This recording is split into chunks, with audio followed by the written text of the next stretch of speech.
Rochelle. Jessica Mara. Bienvenue à la table des femmes. La table des femmes. Bonjour à vous, chers auditeurs, chères auditrices. Salut Jess. Allô Jojo. Comment ça va? Ça va bien toi? Ça va super bien. Écoute, l'épisode de la semaine passée. Ça fait fureur de ce que j'ai vu. Ouais, c'est beaucoup ça, de Nadia. commentaires. Les gens étaient... ils ont eu beaucoup de connaissances. Je pense qu'ils ont appris beaucoup de choses dans Sur l'épisode. Sur l'albinisme. Ouais. L'albinisme. Et puis le fait surtout par rapport à la vision. Ça, il y a eu beaucoup de commentaires. Le monde ne savait pas Ben non, que même moi. les personnes albinistes... Mais nous, je pense qu'on a passé l'épisode à faire genre... C'est ça. C'était toutes des choses qu'on apprenait. On le voit, mais on ne connaît pas nécessairement la réalité puis les dessous, là. Donc, oui, c'était très intéressant. Très, très intéressant. Puis Et même elle nous a remercié. Merci encore, Nadia. Oui, merci. Fait que pour ceux et celles qui n'ont pas écouté l'épisode de Jess, où est-ce qu'ils peuvent l'écouter? Oui, donc, comme vous le savez, là, on est diffusé live tous les samedis à 10h. Sinon, en rediffusion à 8h les mercredis. Comme on dit, là, notre punch, là, c'est qu'en allant au travail, en auto, oui, c'est une opportunité pour nous écouter. Sinon, sur les différentes plateformes, que ça soit Spotify, Apple Podcasts et YouTube également, vous pouvez suivre et écouter nos émissions que vous avez manquées. Et sinon, on vous invite, là, tous les auditeurs et auditrices, à nous suivre sur nos différentes pages, que ça soit TikTok, Instagram, ainsi que Facebook, où ce que on met différents contenus et aussi quelques extraits de nos émissions. Yes! Donc, aujourd'hui, nous recevons une femme dont le parcours est à la fois puissant, bouleversant, profondément humain. Elle est une écrivaine. Elle a choisi de transformer son vécu en mots en racontant une histoire inspirée de sa propre vie dans son roman intitulé « Le jour où j'ai été enterrée vivante ». Derrière ce titre se cachent des réalités difficiles, les blessures émotionnelles, les cicatrices invisibles, les silences familiaux et parfois même les poids que certaines femmes portent depuis des générations. Dans plusieurs familles, on parle peu de blessures du passé. On avance, on survit, mais on ne prend pas le temps, de guérir. Je trouve tellement que c'est vrai. Oui, c'est vrai. T'as raison. Souvent, surtout les silences. OK, moi, pour l'avoir vécu, j'ai vécu certaines difficultés, puis tu sais, t'en parles, puis on te dit « Oh non, c'est pas grave ». Mais de faire ça, c'est minimiser. Puis c'est aussi pas donner de la valeur à qu'est-ce que la personne vit. Moi, j'ai trouvé ça très difficile quand j'ai vécu mes situations, puis j'en parle souvent, j'en ai parlé dans le web show, j'en parle une fois de temps en temps aussi dans les épisodes qu'on a déjà eus, où ce que j'ai vécu certaines violences, puis quand j'en ai parlé autour de moi, ça a été genre, on connaît, tu sais, la personne, non, je sais pas. Tu sais, à un moment donné, est-ce que aussi j'ai le droit de m'exprimer par rapport à ça? Puis dire que j'ai mal, j'ai le droit. Je dis pas que je vais en parler toute ma vie, mais j'ai le droit de m'exprimer, puis qu'on me valide dans mon émotion, puis dire je te comprends. Ben, de dire je te comprends, des fois, ça empêche justement ces grandes blessures profondes qui restent pendant des années.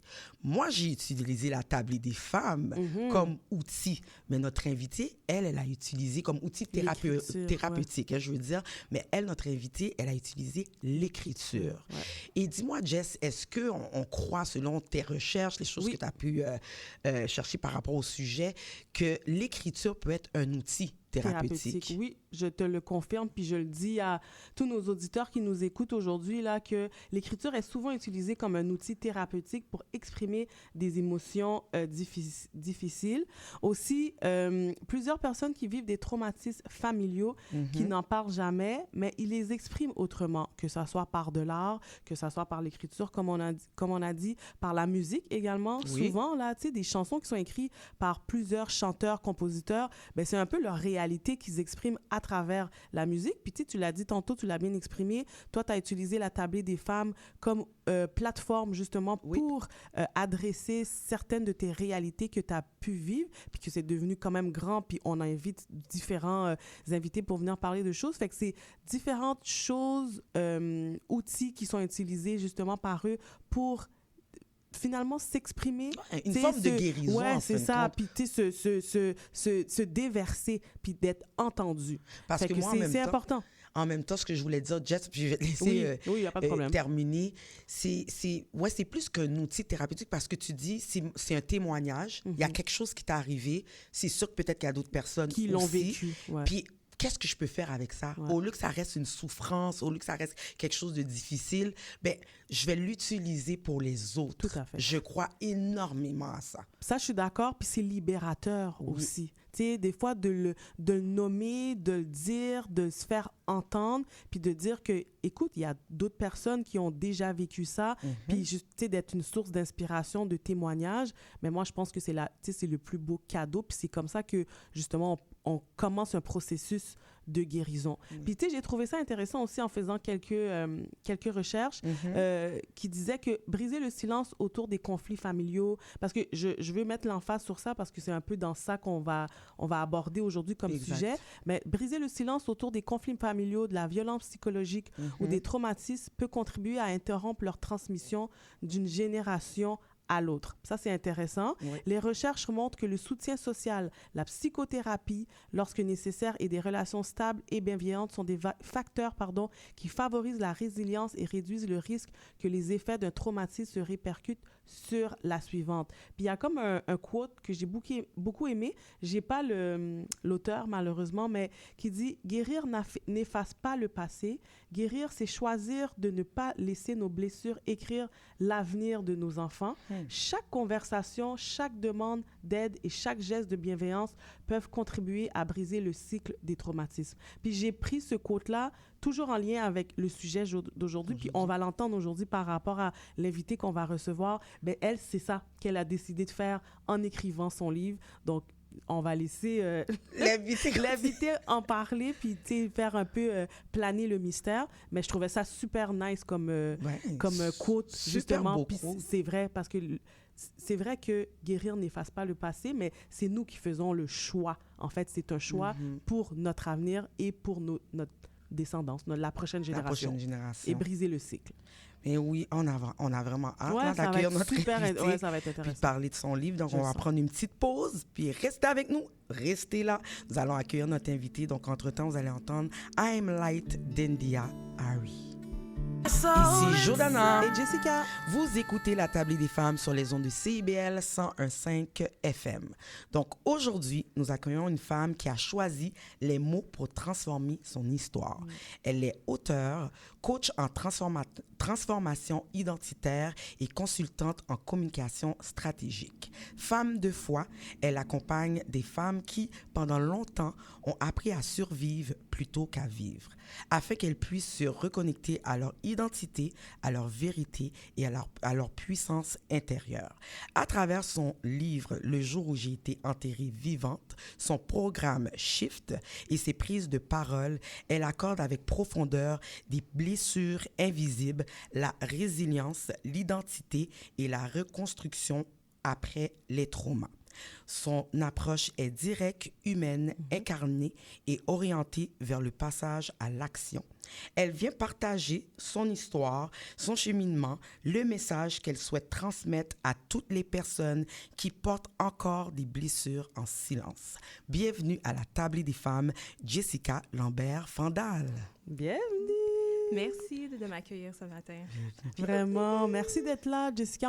J'aime toujours entendre tes introductions, Joe, là, c'est tellement beau, puis ça reflète tellement nos invités. Oui. Tu sais, dans tout, tu sais, ça je disais la dernière fois, tu sais, dans tout le chapeau que vous portez, puis des fois tu le réalises pas, mais quand tu l'entends, il y a une certaine fierté. Jessica, on va parler de ton livre qui suscite beaucoup de réactions. Juste le titre, là, t'as envie de le lire. Mais avant de parler de ça, est-ce que tu peux nous décrire un peu, on va commencer à faire connaissance avec toi. Qui est Jessica? Qu'est-ce qui te fait vibrer et passionner dans la vie? Écoute, je suis maman, premièrement. C'est fou, mais c'est un de mes rôles que je joue depuis maintenant presque 13 ans. Wow. J'ai 3 garçons, 3 jeunes enfants qui me font bouger puis qui sont la raison de vivre, en fait, et qui donnent un sens aussi à tout ce que je fais aujourd'hui. Parce que je le fais en partie pour eux aussi. Alors, oui, maman, épouse, mariée depuis presque, mon Dieu, je pense 17 ans. J'espère que je ne me trompe pas. Et aussi passionnée des communications. J'ai grandi dans ce domaine-là. Je travaille avec des gouvernements, des entrepreneurs. Je suis aussi entrepreneur, j'ai aussi une entreprise. Bref, je touche à beaucoup de choses. Mais la chose qui me tient le plus à cœur, c'est je suis coach PNL, programmation neurolinguistique. Et je suis devenue coach parce que je cherchais de l'aide, simplement. Je voulais être en mesure de transformer des aspects de ma vie. J'avais fait de la psychothérapie pendant très longtemps, puis vous allez comprendre pourquoi tout à l'heure, parce qu'on va parler du livre. Oui. Mais je cherchais, puis à un moment donné, je suis tombée sur cette approche programmation neurolinguistique. Sûrement, les gens entendent ça, ils ne savent pas ce que ça veut dire. Oui, c'est vrai. Mais en fait, c'est seulement une approche qui nous aide à reprogrammer le cerveau avec des techniques qui sont vraiment puissantes. Okay. Donc, c'est très actif. C'est pas de la psychothérapie, c'est vraiment plus du coaching. Et je suis tombée en amour avec ça et j'ai décidé de me former, en fait. OK. J'étais supposée d'aller à l'université, j'étais supposée d'aller faire mon MBA, puis finalement, j'ai dit non, je veux faire ça parce que ça donne un sens à tout ce que j'ai vécu. Puis, je suis une femme qui est passionnée. Oui, je suis croyante et tout, mais mon but, c'est vraiment d'aider d'autres femmes à se réveiller. Je suis vraiment un genre de catalyseur. Je suis quelqu'un, j'aime un peu choquer. Vous allez voir dans le livre aussi, j'aime ça un peu réveiller. Mais mon but, c'est d'amener... Oui, il faut, en fait. C'est de juste de nommer les choses pour que les gens puissent comprendre qu'eux aussi, ils ont le pouvoir de transformer leur vie. Ouais. C'est vraiment ça, ma mission de vie. C'est d'amener les gens à se réveiller, puis passer à l'action. Puis quand tu dis gens, petite parenthèse, est-ce que tu parles de femmes ou femmes et hommes? Merci, Jessica. Mais j'aime beaucoup travailler avec les femmes. Okay. Je suis très à l'aise. J'ai déjà eu des couples. J'ai déjà coaché des hommes, puis c'est magnifique en passant. L'univers des hommes, il y a quelque chose d'intéressant et il y a beaucoup de travail à faire. Mais c'est vraiment les femmes avec qui j'aime travailler et mes clientes, c'est ça, c'est des professionnels, des chefs d'entreprise. Tu sais, je coach vraiment des femmes à haut niveau, mais le but, c'est de s'arrêter puis de retourner à l'essentiel parce qu'on peut avoir la réussite en apparence, mais si on n'a pas réglé, si on n'a pas entendu, si on n'a pas process d'une certaine façon ce qu'on porte à l'intérieur, mais la réussite, ça veut rien dire si à l'intérieur, on n'est pas en paix. C'est vrai. Ouais. Puis là, on va parler de ton livre, OK? Parce qu'à travers ton livre, justement, on va parler de différents sujets. Tellement.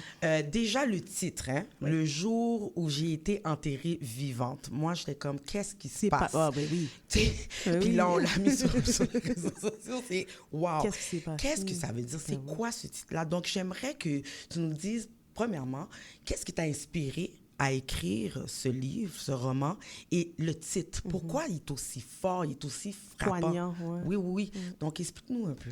Le titre est apparu avant que le livre soit écrit. Okay. Et on me demandait toujours, un jour, on m'a posé la question, si tu avais un livre à écrire, ce serait quoi le titre? C'était pas totalement ça, mais il y avait « Où j'ai été enterrée vivante ». Et c'était comme... Et je savais même pas pourquoi. Et je sais pas, des fois, il y a des choses qui nous arrivent, elles existent avant même qu'on décide d'accepter la mission. Donc, ce livre était là. Et j'ai commencé à l'écrire et toute la thématique d'être enterrée. Être enterrée, c'est pas que j'ai été physiquement enterrée. Je vais juste rassurer les gens parce que des fois, les gens me demandent, est-ce que tu as vraiment été enterrée vivante? Moi, je pensais que c'était ça. Exactement. Moi, une amie m'a dit, elle a été enterrée vivante. Là, je suis comme, non, c'est pas ça. Mais ouais, vas-y, oui. Métaphore. C'est une métaphore, mais est-ce que vous êtes d'accord avec moi qu'il y a certaines situations qu'on a vécues dans nos vies où on a vraiment eu l'impression d'être enterrée vivante? Oh, oui. Tu sais, dans le sens que comme ça a été tellement des difficultés, des situations, des deuils, des trahisons, des rejets, où on a eu l'impression que notre monde allait arrêter puis qu'on était comme, mais je vais mourir. Comme, il n'y a aucune différence entre être morte et comment je me sens en ce moment. Et en fait, ce titre, c'est ce que ça veut dire. C'est l'ensemble de plusieurs situations, mais entre autres, le début du livre commence avec ce passage où je m'effondre. Je suis juste totalement... Puis là, je dis, OK, I'm dying. Comme je meurs en ce moment. Et pourquoi j'ai voulu mettre ce titre aussi percutant? Parce que aussi, je fais la métaphore avec la semence. On voit sur la couverture, il y a des fleurs, il y a des herbes. Et je veux saluer l'équipe. L'équipe avec qui j'ai travaillé, qui ont pu mettre visuellement vraiment tout ce que j'ai fait, toute l'idée qui était derrière le livre. Mais c'est le lien, la métaphore avec la semence. Une semence qui est mise en terre, au profond tu sais, dans la terre, à l'impression qu'elle va mourir. Elle est isolée, elle est seule, il fait noir, c'est humide. Et c'est au moment où elle pense qu'elle va mourir, c'est quoi qui se passe? Il y a des racines qui commencent à prendre la profondeur. Et ensuite, cette semence pousse pour devenir une fleur ou un arbre. Et c'est ça, en fait.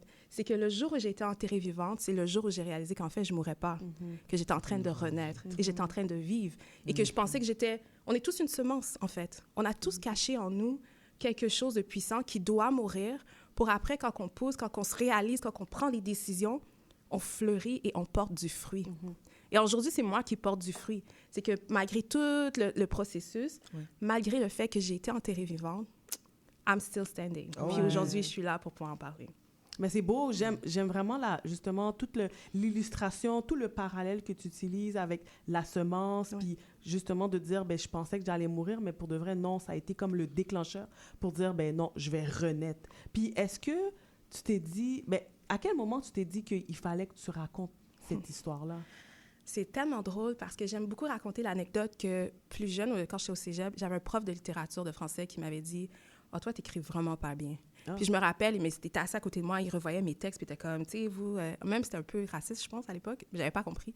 Ah, tu sais, les gens d'origine haïtienne, quand vous écrivez, tu sais, vous avez une façon de... Puis ça m'avait vraiment marqué et ça m'avait même traumatisée du fait que, comme, OK, moi, je suis pas bonne pour écrire. Pourtant, je travaille et œuvre dans le domaine des communications. Je passe ma vie à écrire des discours pour d'autres personnes. C'est ce que je fais. Et le jour où j'ai eu cette révélation que j'allais écrire un livre, c'est en discussion avec mon père, puis à un moment donné, il m'a dit, tu sais, Jess, ton histoire, tu devrais la raconter un jour. Puis là, j'ai fait, OK, peut-être, et tout ça. Puis à un moment donné, il y a à peu près 2-3 ans, je me faisais coacher, puis là, ça a fait comme, it's the time, c'est le moment. Mais est-ce que c'est tout inspiré de ta vie ou il y a un peu de fiction? Non, c'est ça. C'est vraiment inspiré vraiment de ma vie. C'est sûr qu'il y a des choses que j'ai pour protéger les gens, pour, tu sais, comme, pour certains, tu sais, que j'ai comme peut-être pas nommé ou adouci, mais non, tous les faits sont vécus.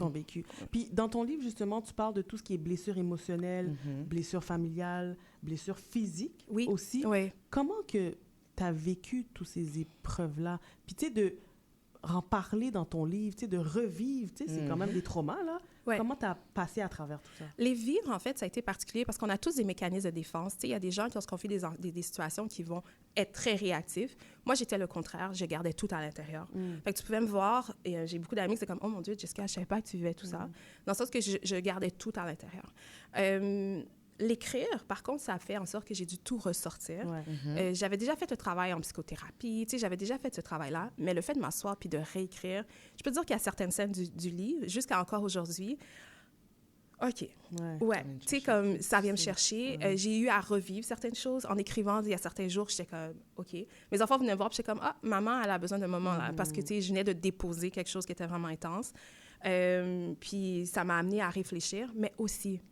C'est ça que tu parlais au début de l'écriture, c'est que ça m'a surtout permis de guérir. Tu sais, de revivre ça, ces situations-là, puis après de faire « Oh my God, Jess, OK, you've been through a lot. » Ouais, c'est ça. Tu sais, puis de me donner cette compassion que j'avais pas eu l'opportunité de me donner à l'époque, puis que personne m'avait donnée.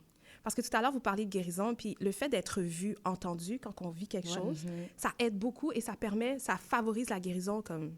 100 fois plus vite. Là. Bien sûr. Mais s'il n'y a personne qui te reconnaît, s'il n'y a personne qui est capable de te dire hey, « Est-ce que ce que tu viens de vivre, c'est vraiment deep? » Ben, souvent, c'est ce qui fait en sorte que le trauma reste. Parce que puis tu te refermes. Tu te refermes. Parce qu'on pense que le trauma, c'est l'événement qui est arrivé, c'est pas vrai. Non. Le trauma, c'est le souvenir de ce qui est arrivé, que quand tu continues à porter. C'est comme si que la douleur que tu as vécue, tu la portes chaque jour. Ouais.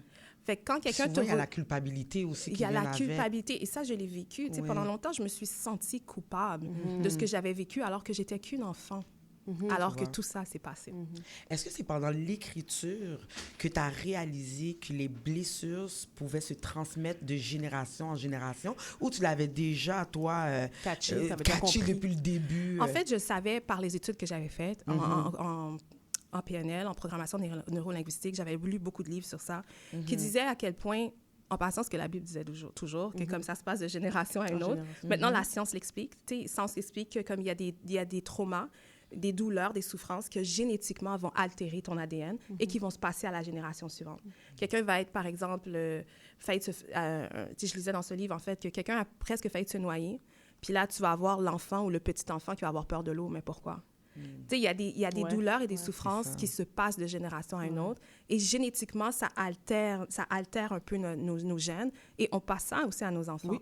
Mais ce qui est intéressant, c'est que la science nous montre aussi, avec l'épigénèse, que tu peux en anglais, on dit « rewire », mais on peut reprogrammer nos gènes aussi pour pouvoir guérir de ces traumas-là et de ces douleurs. Et éviter des transmissions. Et éviter de les transmettre. Fait qu'en faisant le processus de guérison, que je pense que tous on est appelés un peu à faire, des choses difficiles qu'on a vécues, on est capable après de briser cette chaîne et de ne pas passer à la génération suivante les difficultés qu'on a vécues. Puis qu'est-ce qui t'a permis justement de continuer puis de passer outre par rapport à ces épreuves-là?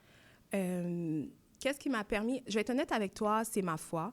Puis pour mettre en contexte, je ne sais pas, il faudrait que j'explique peut-être c'est quoi ces épreuves, parce que les gens nous entendent parler de épreuves, difficultés, blessures émotionnelles, familiales. C'est ça. Concrètement, c'est quoi? Oui, donc j'ai vécu dans une famille, j'ai grandi ici à Montréal et dans un contexte où j'ai eu malheureusement à vivre avec un beau-père j'ai vécu de l'inceste de la part de ce beau-père-là pendant plusieurs temps. Et aussi, j'ai eu, malgré le fait que je l'avais dénoncé, à continuer à vivre avec lui dans la maison. Ouf. Et donc, j'avais 12 ans. Donc, on s'entend, c'était un pédophile, d'une certaine façon.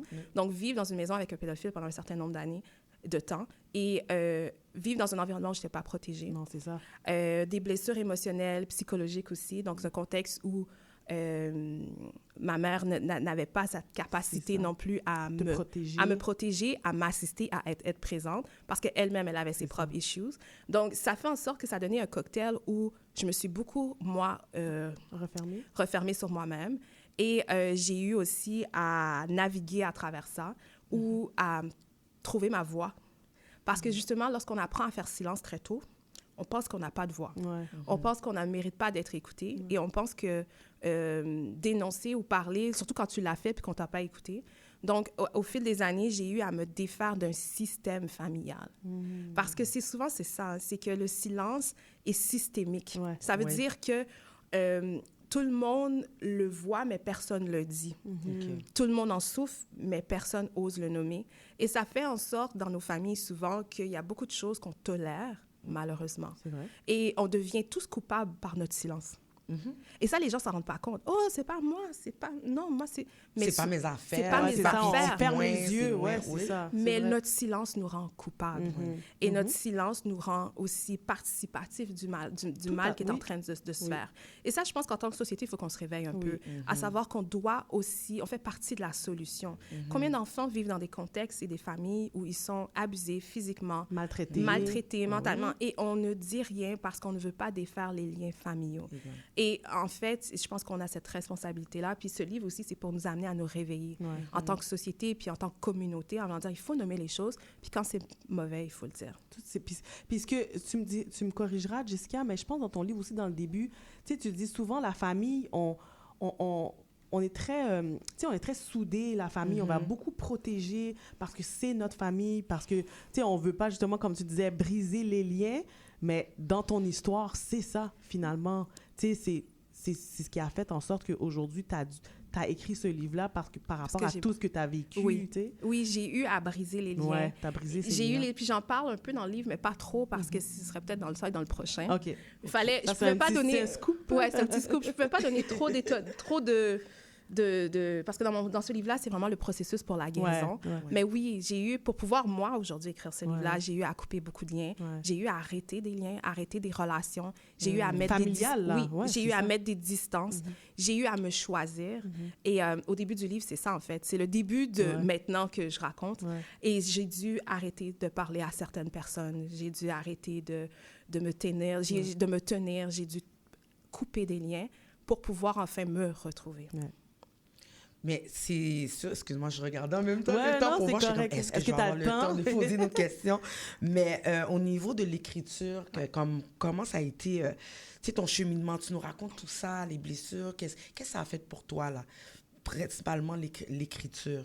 L'écriture, comme je disais tout à l'heure, m'a permis de guérir, mais surtout à donner un sens à tout ce que j'ai vécu. Je ne sais pas si certaines personnes là, qui nous écoutent ont vécu tellement de choses, sont comme, mais pourquoi toujours moi? Pourquoi avoir vécu ça? Et le fait d'avoir déposé sur papier m'a permis de faire, OK, mais voilà pourquoi. En fait, vous savez, ma vengeance, moi, dans ma vie, c'est de pouvoir aider d'autres personnes. C'est de pouvoir être un exemple et de réveiller les gens. De dire, écoute, pas parce que tu as vécu ça, que tu dois te laisser ces choses te définir en tant que personne. Tu es plus que ça.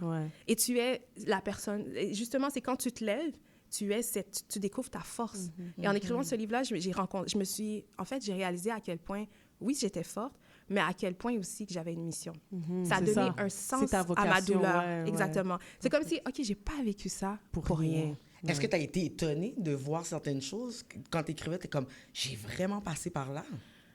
Oui, mais je veux dire, le plus grand étonnement, c'est quand les gens me lisent et que les gens m'écrivent, parce que je reçois des textes, des appels, je reçois tellement de choses, et que les gens me disent, Jess, à tel moment, tu as dit ça, puis là, eux, ils commencent à me raconter leur histoire. C'est ça.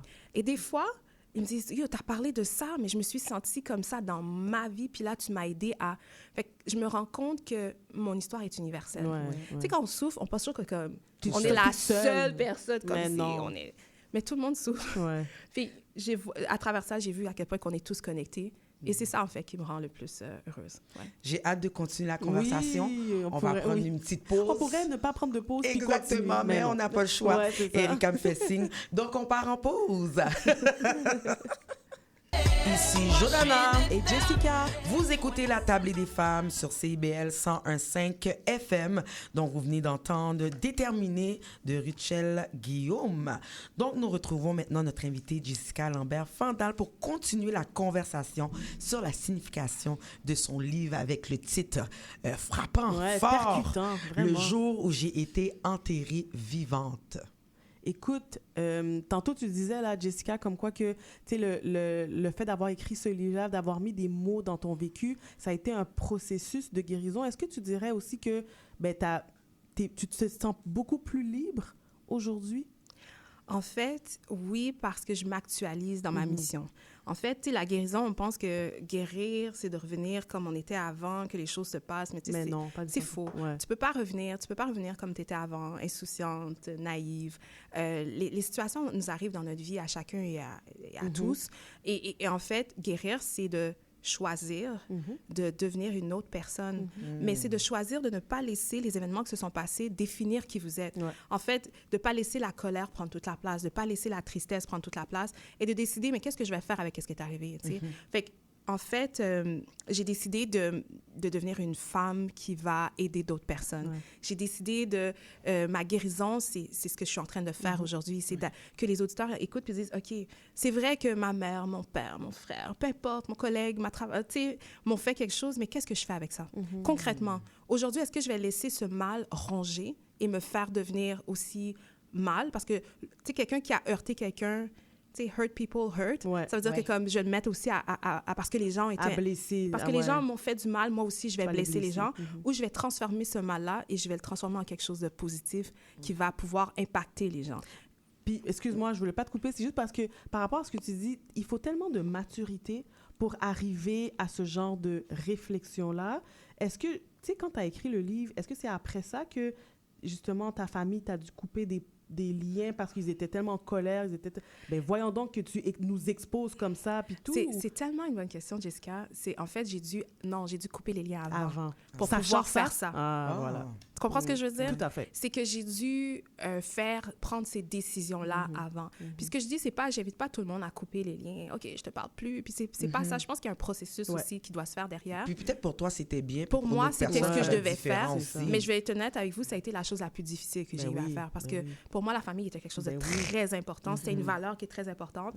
Et elle est toujours là. C'est juste que maintenant, ma famille, c'est celle que je bâtis et non celle qui m'a portée. Et dans le livre, c'est pas un procès non plus. Il n'y a pas une accusation. Tu sais, c'est pas « je vais vous exposer ». Non, vraiment, c'est avec amour. Et je sais aussi que les gens ont souffert. C'est une souffrance qui se perpétue aussi. C'est que ces gens-là, ils ont vécu des injustices. Et dans le livre, j'en parle, qui expliquent leur comportement. Et ça aussi, c'est ça qui aide le fameux pardon là, qu'on parle. Là. Mais oui, moi, j'ai eu à apprendre à pardonner. Pardonner, puis je veux en parler si ça ne vous dérange pas, parce qu'il y a beaucoup de gens qui ne savent pas c'est quoi pardonner et qui pensent que pardonner, ça veut dire que tu vas aller te rasseoir à table avec la personne qui t'a heurté. Des fois, c'est possible, mais des fois, ça ne l'est pas non plus. Et pardonner, c'est premièrement un choix que tu fais pour toi. Le pardon, c'est vraiment, pour moi, c'est quelque chose c'est égoïste. Pardonner, je l'ai fait pour couper les liens, mais je l'ai fait aussi pour me retrouver. J'ai décidé que le mal que tu m'as fait, je vais couper ce lien. Je vais arrêter de laisser ce mal me faire du mal et je vais, moi, me reconstruire. Et j'ai décidé de faire ça pour pouvoir non seulement accuser les gens, mais simplement leur dire, écoutez, vous avez le choix. S'il y a quelque chose que j'aimerais que les gens retiennent, c'est qu'on a le choix. C'est pas parce qu'on nous a fait du mal qu'on doit rester prisonnier de ce mal-là. Et on souffre. Et c'est comme si qu'on laissait... La personne t'a fait mal il y a comme en 1990, là. Et puis là, On est en Encore à ce 2026 jour, et puis tu es encore en train de ruminer. Ça veut dire Ouais. que pendant tout ce temps-là, la personne est partie, elle fait sa vie. Et pendant ce temps-là, toi, tu continues à souffrir. Et je pense qu'aujourd'hui, ce que j'ai envie de dire aux gens, c'est prenez votre pouvoir. Ouais. Décidez de couper les liens. Quand je dis couper les liens, c'est émotionnellement, là, Ouais, premièrement. ouais. Décider de, comme, pardonner, c'est ça que ça veut dire. C'est que je te remets ce que tu m'as fait. Puis moi, je continue mon chemin. Ouais, c'est ça. Tu sais, je t'écoute parler, puis tu as pris une décision claire de vouloir vivre. Ouais. Donc, c'est à quel moment que tu t'es dit, moi, je ne veux plus survivre, mais je veux vivre? Un moment où j'ai compris que je pouvais pas sauver que je devais me sauver. Ouais. En fait, souvent, on a grandi dans des, tu sais, surtout les communautés interculturelles, peu importe, on est très axé sur plaire à la famille. On nous a élevés comme ça. Bien sûr. Tu sais, c'est comme, tu peux pas faire honte à la famille, tu peux pas faire ci. Et j'ai grandi avec cette mentalité-là que je devais, comme, tu sais, être au service d'eux. Et le jour où je me suis rendu compte que, comme, ouais, mais moi, qui prend soin Fais de de moi? toi. Ouais, c'est ça. Et que surtout, c'est l'arrivée de mes enfants. L'arrivée de mes enfants m'ont amené à dire, ouais, mais moi, je dois leur donner à eux. Ouais. Mais est-ce que je vais continuer? Est-ce que je vais leur donner... C'est là qu'il y a eu un choix. Ouais, Est-ce que je vais leur donner ce silence, ce poids, ce non-dit, cette hypocrisie, ces blessures, ou je veux leur donner autre chose? Et c'est là que j'ai dit, OK, mes enfants m'ont donné la capacité, le pouvoir de me battre, pas seulement pour moi, mais de me battre pour la génération future. À venir. Ouais. Ouais, pendant que tu parles de ça, justement, je voulais savoir, est-ce que tu penses que les blessures qui ont été vécues par nos parents, nos grands-parents, continuent d'avoir un impact aujourd'hui? Tu sais, là, tu as parlé du fait que, tu sais, toi, tu as pris une décision de ne pas transmettre ça à tes enfants, mais est-ce que tu réalises qu'il y a quand même d'autres personnes autour de toi qui continuent à le vivre, continuent ouais. à faire ça? De ma famille ou Ta famille ou des bien gens sûr. autour de toi. au Oui, niveau... oui. Tu sais, là, je veux plus parler au niveau Ouais. de notre communauté, des Je pense- choses qu'on peut voir. Je pense qu'on porte les souffrances Oui. de nos parents et de nos arrière-grands-parents dans le non-dit. Et dans le livre, au début, je parle aussi de l'histoire des Fandal, qui est la famille justement de ma mère, en Haïti, qui ont été assassinés sur le régime Duvalier. Et je parle de cette... Je pouvais pas ne pas parler de cette histoire-là, parce que mon histoire commence là. Ouais. Mon histoire commence même avant ma naissance. Ton histoire, tu sais, vos histoires commencent avant même. Qu'on soit là. Tu sais, T'as je veux raison. dire, la narrative, Oui. les croyances, tout a été construit. Puis là, vous êtes juste arrivés dans ça. Mais des fois, ça prend la peine de comprendre. Puis il y a beaucoup de gens en lisant mon livre qui se sont mis à questionner leurs parents. Oui, mais qu'est-ce qui est arrivé avant? Qu'est-ce qui est arrivé avant pour comprendre les mécanismes, comprendre tout le système de croyances et les silences. Les silences. Ouais, c'est Le silence tue. Le silence fait en sorte que, surtout dans la communauté haïtienne, il y a beaucoup de tragédies. On est une communauté résiliente. Ouais, beaucoup. Tu sais, on est fiers, oui, on est résilient. Mais derrière cette résilience, Ouais. guys, Il y a beaucoup de souffrance. il y a beaucoup de souffrance Ouais. qu'on accepte, qu'on Ouais, tolère et c'est qu'on ça. perpétue. C'est ça. Et à un moment donné, c'est ça aussi, c'est qu'il faut briser ces liens-là. Mais pour les briser, il faut nommer. Puis c'est la première étape de la guérison, nommer. Puis quand je dis nommer, ça ne veut pas dire nécessairement que tu vas trouver la personne qui t'a fait quelque chose pour aller lui dire que... Parce que des fois, cette personne-là n'est plus là, elle est morte. Puis ça se peut aussi qu'elle ne te reçoive pas. Mais qu'est-ce que tu fais avec ta souffrance? La première personne qui doit reconnaître ta souffrance, vous savez, c'est qui, les filles? Nous-mêmes? Ouais. Ouais. C'est de s'asseoir C'est avec nous. soi-même. Ben oui. C'est nous. Puis de dire... Là, ça va Ouais, pas c'est bien. ça, ouais. D'être capable de se Ouais, l'avouer. puis de dire, hey girl, je vois que tu as essayé de t'en sortir. Ouais. Je vois que comme... Puis d'avoir cette autocompassion, cette bienveillance envers soi. On nous a pas appris ça parce que nos parents, ils étaient très sévères, ils étaient dans le mode survie, guys. Puis Ils ça me étaient- rejoint beaucoup ton histoire avec Duvalier parce que moi, j'ai une histoire semblable avec mon père. Wow. Donc, mon père avait été arrêté sur la dictature de Duvalier fils.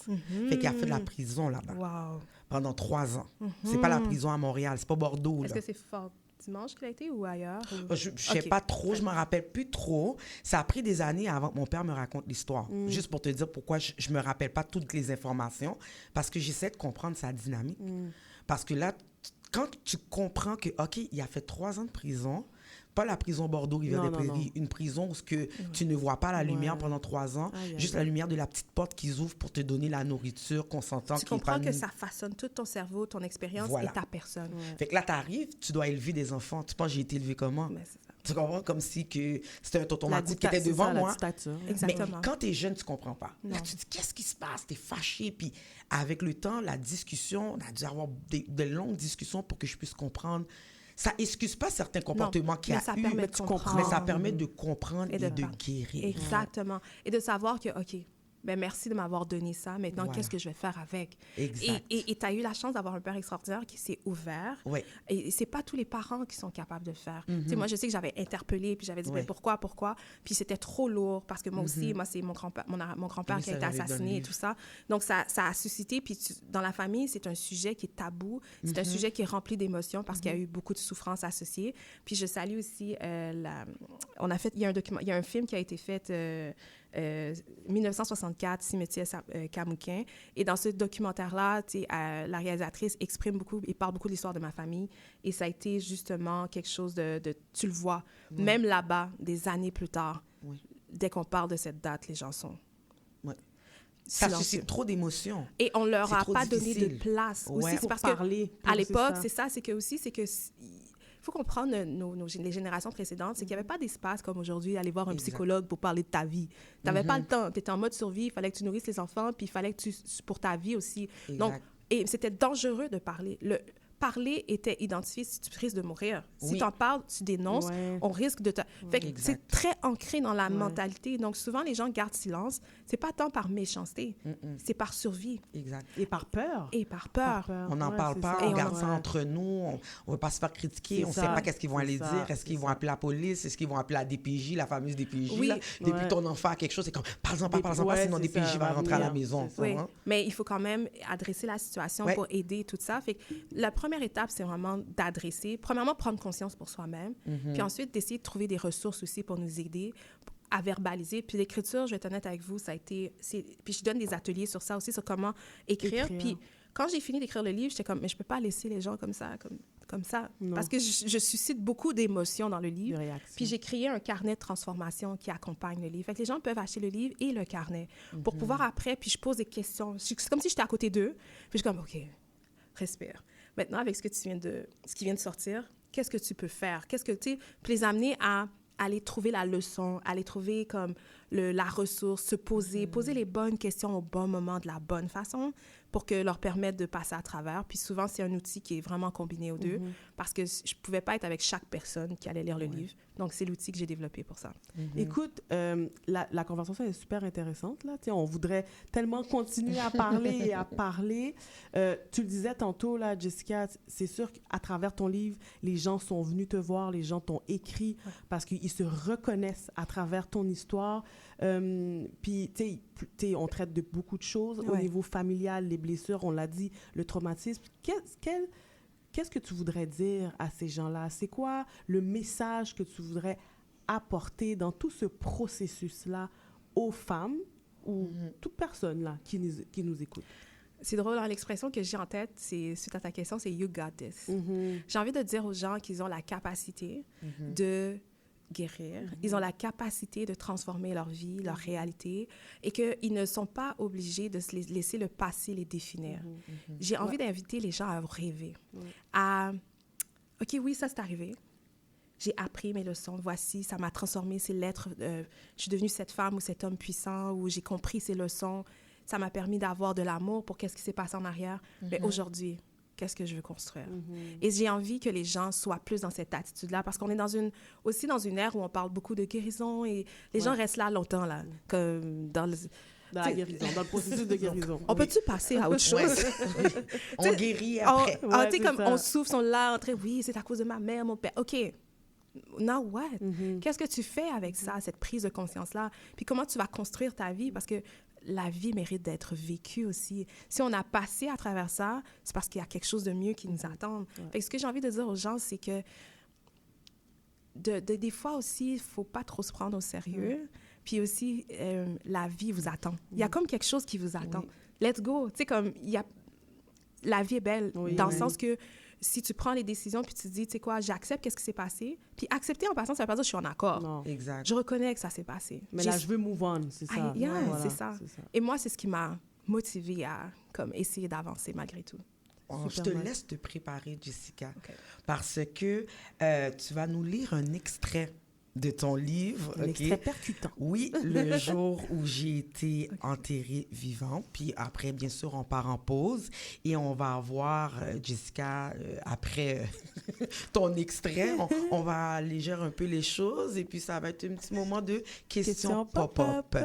Donc, je ne sais pas si ça a été de te préparer. Tu es prête? On va y aller. On va y aller?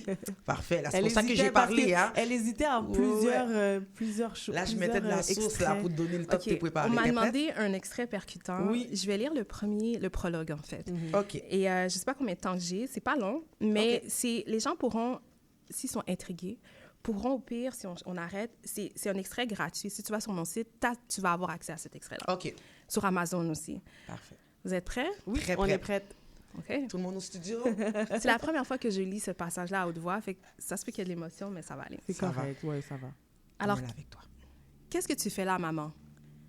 Les conversations s'interrompirent instantanément. Un silence pesant s'abattit dans la pièce, tandis que tous les regards se tournaient vers nous, intrigués, inquiets, suspendus à l'instant. Elle me fixa avec cet air faussement offusqué, comme si ma question était un affront. « J'ai le droit d'être ici, c'est aussi ma famille. » Ma mâchoire se serra. « Non, pourquoi vraiment? Pourquoi tu es là? » Elle le savait, je le savais. Ce n'était pas une question, mais une accusation. Elle avait une intention bien précise. Depuis des semaines, elle nous narguait.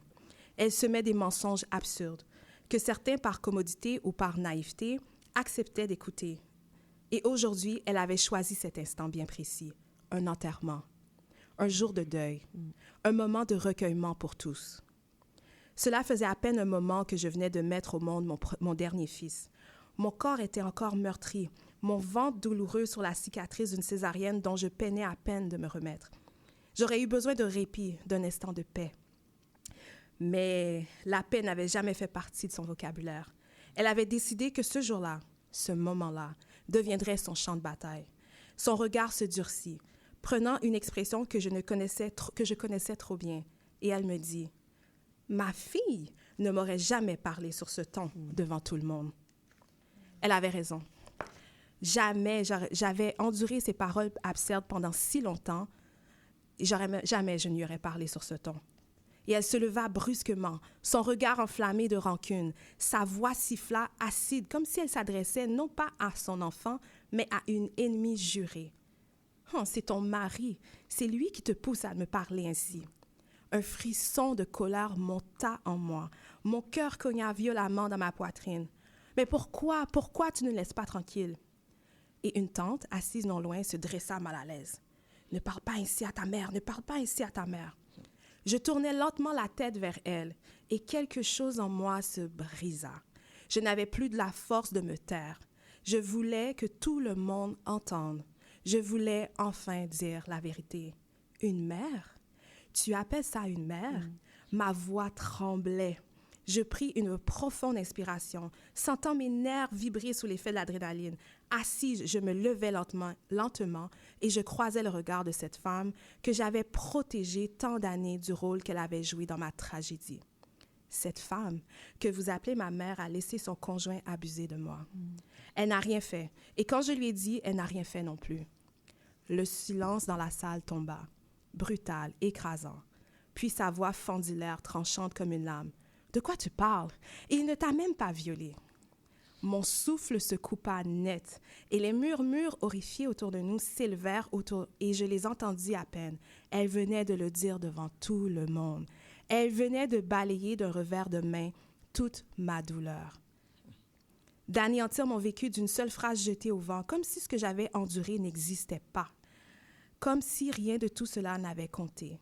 Son regard me transperça, froid, indifférent, et je titubais légèrement. Mes jambes vacillant sous l'impact, et les voix autour de moi s'éloignaient, se brouillaient, devenant un bourdonnement lointain. Comment pouvait-elle être si cruelle? Est-ce que je continue? On va laisser les gens aller se procurer le livre.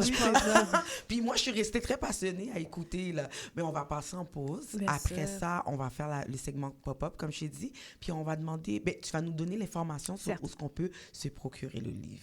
Oui, il faut que les gens, oui, il faut que les gens les achètent. Mais là, j'étais passionnée. Là, Ouais, j'étais c'est ça. comme... Tu voulais qu'elle continue? Et comme c'est la pause, hein? OK. Ici Jordana. Et Jessica.